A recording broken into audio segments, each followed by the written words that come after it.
I want to show you a hack for cutting square into square blocks or cutting half square triangles or any other block that you want to use this method for so that you can cut several quickly. So just use any type of masking tape. I'm using multi-surface frog tape, not sponsored, and peel off 4 lengths of the painter's tape.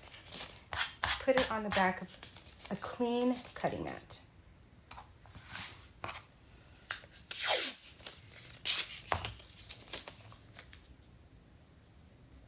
And get them lined up as best you can.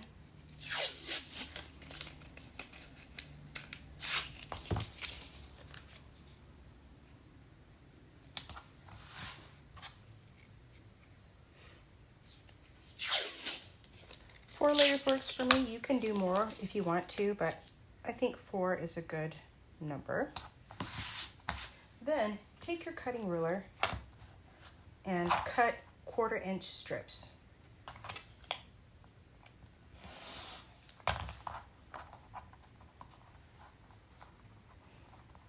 Fill them up as you go, move them out of the way.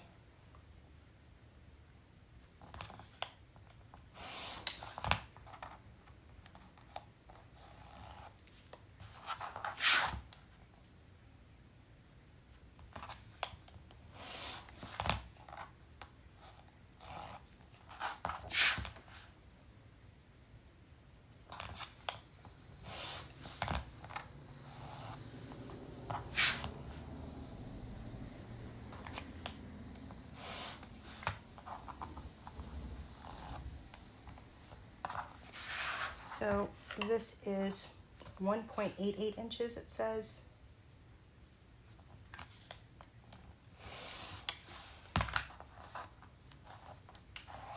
So I was able to get 1, 2, 3, 4, 5, 6, 7 strips out of this, and you can make them as long as you want. I made these roughly 6 inches,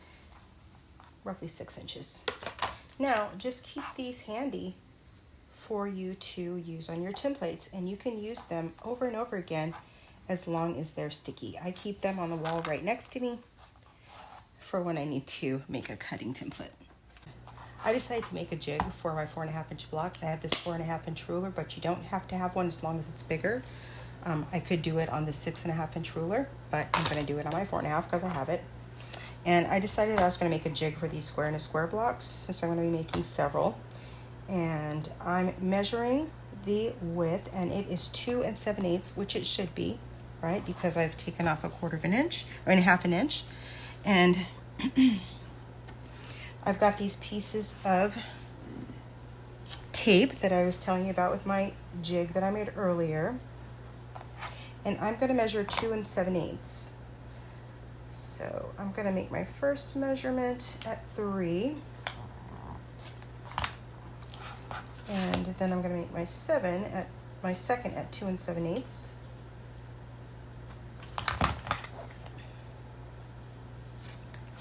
And these are going to be my first 2 pieces of tape on my jig.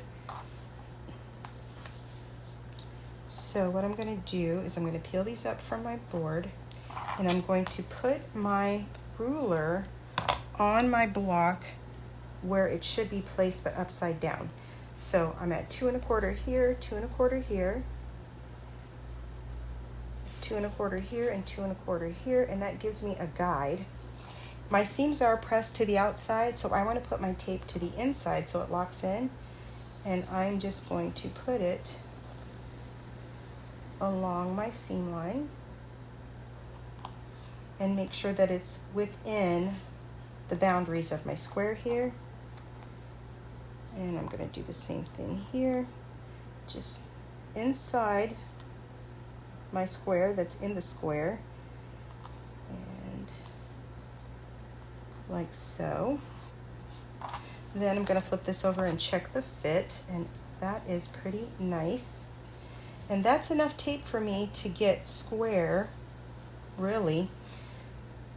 I could put 2 more pieces of tape here and here, just measure the difference, or just put it on top. So let's do that. So I'm just going to put I'm gonna put this back in place just to make sure that I'm staying aligned correctly. And then I'm gonna put a piece here and get another piece, and I'm gonna put it here. And because I'm overlapping it, it's gonna have a little extra at the corners.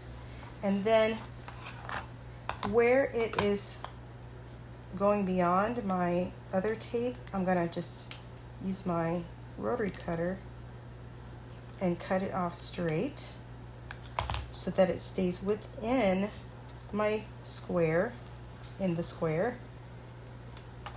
Then I can just lay this on top and it will lock in once it's in the right place. And then I can cut around the outside.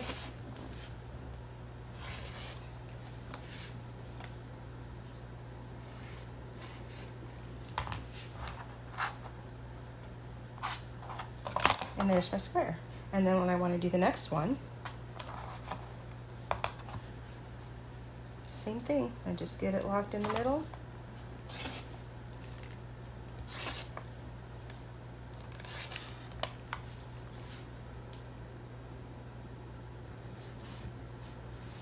I get that all the way. I did. So, oh, I didn't push down hard enough over here. Let's put it back.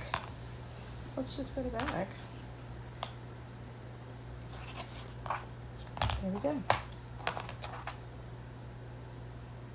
And this will help you get through your squares in a square much faster.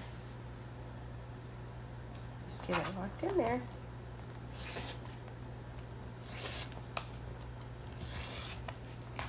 This would be a good time to use my rotating mat as well.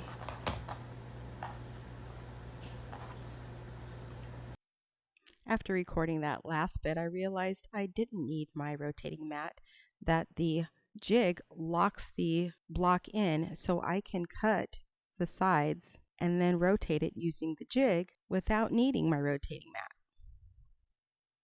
and without looking as awkward as I did in the first 3 cuts.